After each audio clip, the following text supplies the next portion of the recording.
Kalau nenek moyang manusia, ya Adam. Tapi Adam bukan manusia pertama.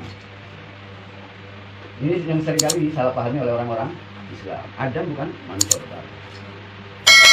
Adam merupakan manusia pertama yang mengerti bahasa. Manusia pertama yang ngerti, berpikir dan berkomunikasi dengan bahasa kata-kata.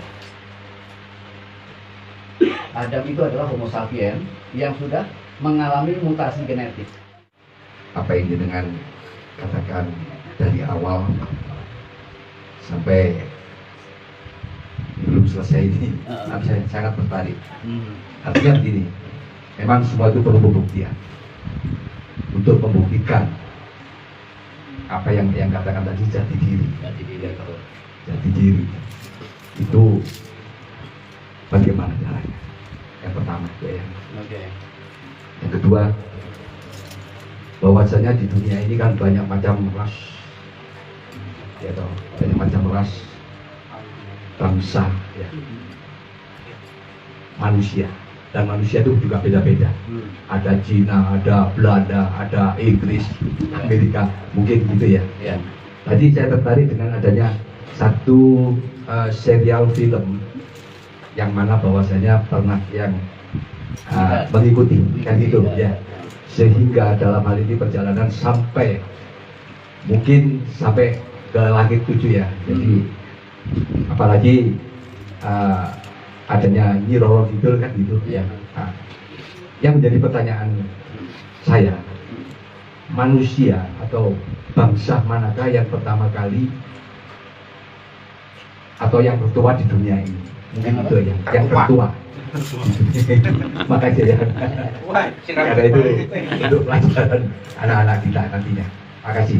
Akhirnya assalamualaikum warahmatullahi wabarakatuh.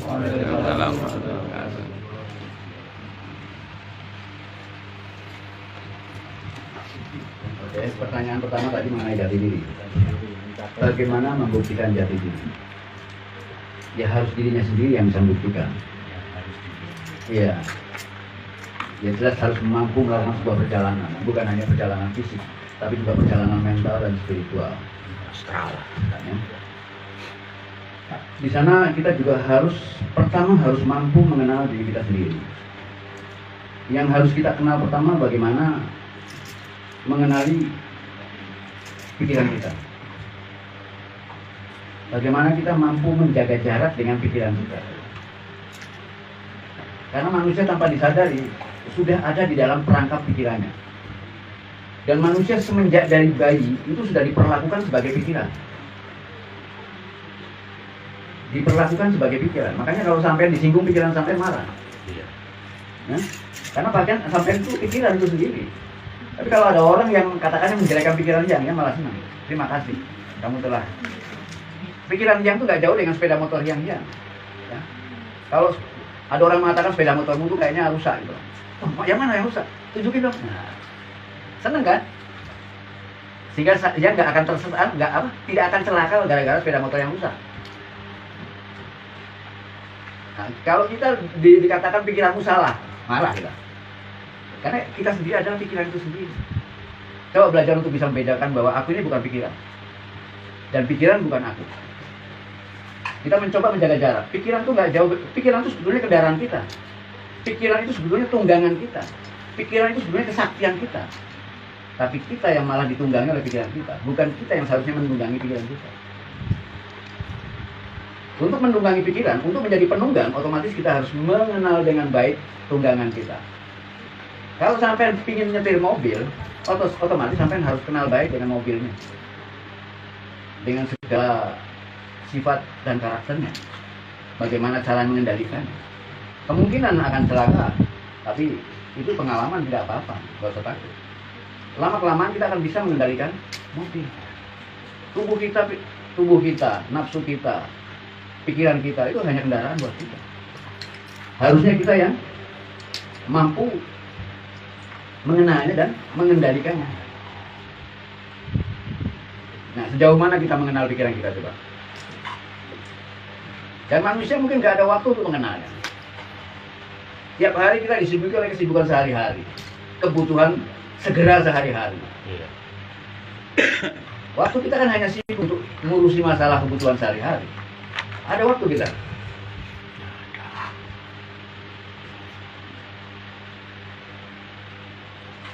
Kalau agama menganjurkan 5 kali sehari itu kan untuk melakukan meditasi, mencoba untuk berdiri sendiri, berdiri sebagai dirimu secara vertikal di hadapan Tuhan, lepas dari semua kesibukan duniawi.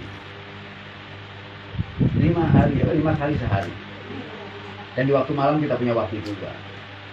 Dan kita nggak pernah, mungkin jarang orang yang mampu melakukan seperti ini.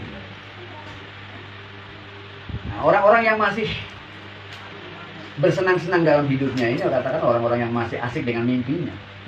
Dan orang yang lagi masih asik dengan mimpinya akan sulit diingatkan. Orang lagi mimpi enak, masa mau dibangunkan? Marah. Marah kan? Guru-guru spiritualis itu gak berani bangunkan orang tidur, sama dengan mengganggunya. Kita nunggu orang itu sampai mimpi buruk, sampai mimpinya teriak-teriak baru kita bangunkan dulu.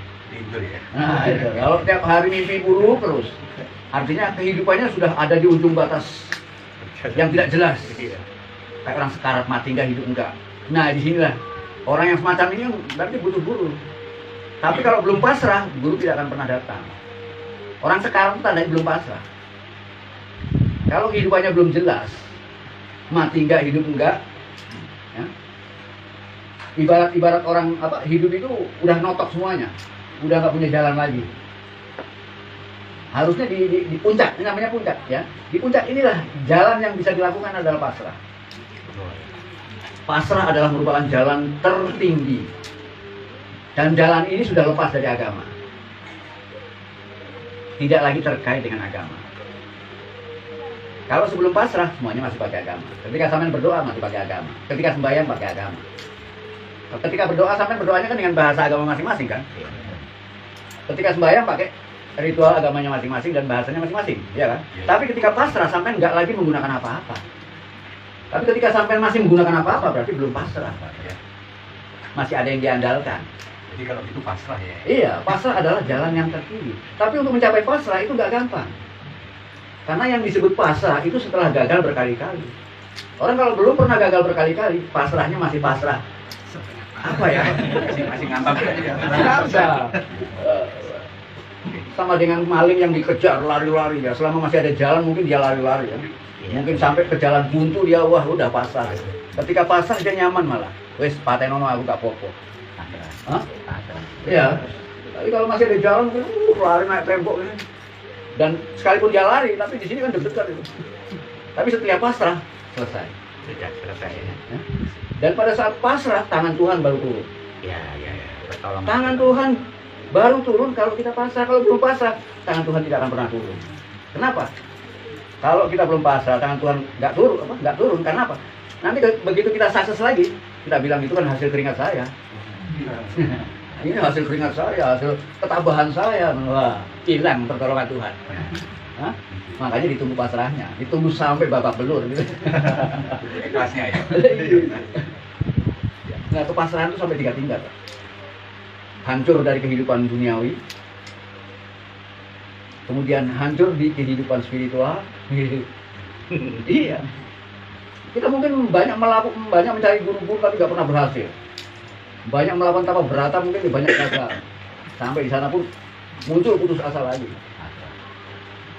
Jadi semua itu sudah yang alami semuanya. Kalau yang bisa ngomong gini bukan dari baca buku. Iya. Kalau dari baca buku bisa lupa ya. Hah? Jadi pasrah adalah tingkat yang tertinggi. Itu puncaknya semua agama. Semua agama arahnya ke pasrah. Kalau agama hanya beri jalan, jika kamu mendapatkan masalah dan kamu tidak mampu menyelesaikan, agama memberikan jalan, berdoalah. Kan gitu. Kemudian yang kedua, bersembayanglah. Lakukanlah tapa berata atas dasar petunjuk Tuhan. Kalau semuanya itu gagal, baru pasrah. Jadi pasrah adalah merupakan puncak dari semua agama. Jadi jangan heran kalau semua agama sebetulnya adalah agama pasrah dulu. Dalam bahasa Arabnya Islam. Pasrah. Dan hanya Islam adalah merupakan jalan untuk mencapai moksha. Pasrah. Nah, itu pertanyaan tentang jati diri ya. Jawabannya sampai pasrah. Moksha itu apa? Kita kejar lagi nanti. Ayo. Pertanyaan selanjutnya apa? bangsa Bangsa yang mana yang pertama kali di dunia itu? tertua. Kalau kita cari bangsa yang tertua, itu sulit sekali. Iya. Masing-masing orang akan merasa tertua. Kan katakanlah dari mulai Nabi Adam, ya. Dia punya keturunan, kemudian punya lagi keturunan berapa cucu. Ya. Kemungkinan kita bisa melihatnya secara geografis, di kehidupan di masa lalu, secara geografis mana daerah yang paling layak untuk dihidupi manusia di awal kehidupannya.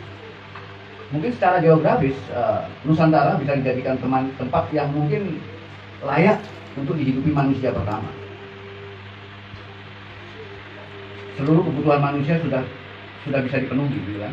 Sebelumnya bumi masih panas, masih belum bisa dihidupi oleh manusia. Tapi kalau kita melihat kehidupan pertama manusia itu diawali di Afrika. Iya, yang kemudian mengalir sampai ke Australia, melewati tanah kita. Dan masing-masing orang mungkin hanya ingat dengan terahnya sendiri-sendiri.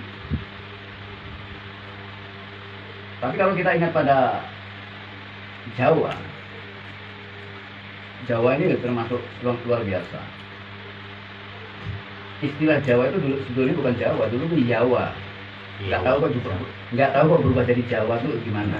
Jawa, karena dalam Honocoroko, kata-kata yang tidak bisa mati adalah ya dan wa. Dengan kata-kata yang lain itu ketika dipangku mati, hanya ya dan wa saja. Ya, coba kalau iya dan wa nggak tanpa konsol, tanpa vokal, dia tetap hidup. Wa jadi u, dia jadi i, ya tetap hidup ya. Jadi istilah Jawa itu mengajarkan kita tentang substansi yang sebenarnya, bahwa kenyataan itu adalah Jawa. Kenyataan itu adalah substansi yang kekal, substansi yang tidak tergantung oleh apapun juga. Itu pengertian Jawa. Sampai-sampai kata-kata Jawa ini dianggap Tuhan, ya kan? Dianggap Tuhan. Sampai-sampai disingkat jadi YHWH, YHWH, ya kan? Yahweh, ya. Yahweh. Ya kan? Kemudian disingkat jadi YHWH. H itu kan A, ya kan? Kalau dalam Honocoroko H itu kan A, jadi YH berarti A, WA berarti kan Jawa. Itu sampai-sampai dianggap Tuhan. Jadi kata-kata Jawa itu berkaitan erat dengan, kalau dalam bahasa filsafatnya itu yang disebut dengan substansi, kalau dalam bahasa Arabnya itu yang disebut dengan nur, jati diri.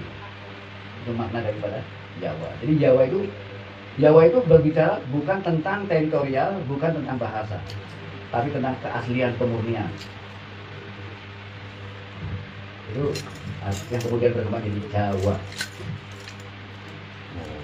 Nah, kalau kita berbicara tentang nenek moyang kita tuh siapa? Ada nggak bukti-bukti yang akurat bahwa ini nenek moyang kita? Ya, nenek moyang kita ujung-ujungnya ya mungkin kita mengatakannya Adam dan Hawa. Ya. Sementara yang lain enggak, itu kan karangannya orang Arab katanya. Ya kalau sampai punya cerita sendiri silakan. Kalau cerita itu muncul dari katakanlah dari bangsa Arab atau bangsa Timur Tengah sana, ya kita harus mampu mengakui nama yang diberikan. Sama seperti ketika orang Barat menemukan atom, ya kita harus mengikuti atom yang ditemukan oleh mereka, bahasa mereka. Kecuali kita menemukan sendiri, kita bisa ngarang sendiri namanya. Ya, kita nggak bisa menemukan, nggak bisa ngarang, kita bisa cuma ngambil aja. Jadi apa yang sudah ditemukan orang kita akui, kita harus berterima kasih. Jadi kalau nenek moyang manusia, ya ada, tapi Adam bukan manusia pertama. Ini yang seringkali disalahpahami oleh orang-orang Islam. Adam bukan manusia pertama. Adam merupakan manusia pertama yang mengerti bahasa. Manusia pertama yang ngerti, berpikir dan berkomunikasi dengan bahasa kata-kata. Adam itu adalah Homo sapiens yang sudah mengalami mutasi genetik. Jadi sebelum Adam itu sudah ada Homo sapiens pertama. Nah, Homo sapiens pertama sebelum Adam, mereka belum mengerti bahasa. Iya. Jadi seringkali orang menganggap bahwa Adam adalah Homo sapiens pertama. Salah. Adam hanya diperkenalkan sebagai khalifah pertama, bukan manusia pertama. Jadi kalau kita anggap manusia pertama adalah Homo sapiens pertama. Termasuk khalifah yang menyempurnakan atau bagaimana? Yes, pertama. Sebagai pertama, awal. Saat itulah manusia yang disebut Adam ini mengenal bahasa. Justru di saat manusia mengenal bahasa, di saat Adam mengenal bahasa, justru di saat itulah Adam diturunkan martabatnya. Ya, Adam diturunkan martabatnya. Makanya dikatakan diturunkan dari surga. Padahal, tapi bukan diturunkan dari langit. Kata-kata langit, ya, kata-kata diturunkan itu kan beda. Kalau kita lihat di Al-Quran itu beda. Ketika Al-Quran diturunkan, dia menggunakan kata-kata nazalna, anzalna. Tapi ketika Adam diturunkan, dia menggunakan kata-kata ihbitu, yahbitu. Kalau nazalna diturunkan dari langit, kalau yahbitu seringkali diturunkan dari bukit, dari gunung. Enggak. Itu maksudnya diturunkan martabatnya. Yang dulu Adam bermartabat langit, kemudian bermartabat bumi. Yang dulu manusia sebelum Adam itu mampu berkomunikasi dengan makhluk-makhluk lain yang bersifat metafisik. Tapi semenjak Adam menemukan bahasa, ya, kemudian salah satu dari kemampuan visualnya sama kemampuan sensualnya itu menjadi menyusut. Kemampuan melihat hal-hal yang gaib metafisik itu menyusut ketika ada Instingnya ya? bukan. Kalau yang menyebutkan di dalam otak manusia itu ada 4 kolbu. Ada 4 kolbu, atau dalam bahasa ilmiahnya ada 4 lobus. 4 lobus ini yang mana? Yang mengkaitkan dengan kemampuan metafisik kita. 4 kolbu ini mampu melihat ke dalam. Dan panca indera kita ini mampu melihat keluar. Kemampuan kita melihat yang termasuk 4 kolbu ini, dengan 4 kolbu ini kita bisa melihat Tuhan. Itu yang disebut dengan bahasa ilmiahnya, yang disebut dengan lobus. Lobus occipital, lobus parietal, lobus temporal, dan lobus prefrontal. Hanya lobus-lobus ini nggak pernah diaktifkan. Iya. Manusia lebih banyak menggunakan otak kirinya. Iya. Otak kiri berkaitan dengan telinga, dengan bahasa, sehingga lobus temporal yang lebih berkembang. Ketika lobus temporal berkembang, kemudian dia lebih banyak berkaitan dengan bahasa, maka kemampuan temporal yang bersifat metafisik hilang. Kemudian kemampuan lainnya yang seperti occipital, melihat yang gaib, dan parietal, merasakan yang gaib, itu hilang, menyusut. Itu semenjak Adam. Sehingga hubungan kita dengan manusia langit, dengan makhluk langit, bukan berkurang, hilang sama sekali. Hilang ya. Oleh karena itu, apa yang dulu menjadi kesalahan yang pernah dialami oleh Adam dan keturunannya, ini harus kita pelajari. Kita harus kembali lagi kepada bakat semula. Nah, kesalahan Adam ini yang oleh orang-orang Kristen disebut dengan dosa warisan. Dosa warisan. Ya, artinya gara-gara Adam bisa bahasa, kita pun juga terperangkap oleh bahasa. Kita tidak pernah kenal Tuhan kecuali namanya, kecuali kata-katanya. Dan setiap orang memahami kata berbeda-beda. Ya. Kita mungkin percaya dengan Allah yang sama, tapi dengan pengertian berbeda-beda setiap orang. Kita diperangkap oleh bahasa. Dan setiap bahasa yang kita temukan pasti dilatar belakangi oleh kontekstual yang berbeda, oleh sejarah yang berbeda, oleh konotasi yang berbeda.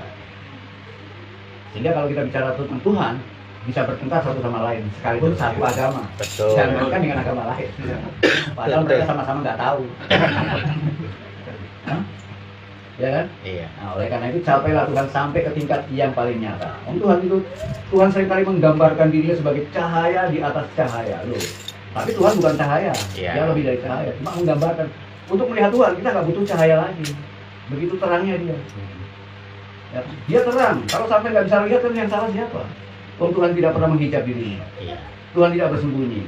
Tuhan tidak berada di dalam ruang tertentu sehingga sampai harus mengetuk pintunya. Andai kata sampai mengetuk pintu, itu bukan pintunya Tuhan, pintunya sampean. Pintu penjaranya sampean. Iya. Setiap manusia itu terperangkap dalam penjaranya masing-masing. Masya Allah. Ketika sampai mengetuk pintu, seolah-olah pintu Tuhan yang sampai tutup. Bukan. Tuhan nggak punya pintu. Tuhan tidak terperangkap. Kita yang terperangkap. Nah, makanya kita harus keluar. Ya. semoga jawabannya Cukup puas. Luar biasa. Oh, ini bukan cukup puas, luar biasa ini. Yang tidak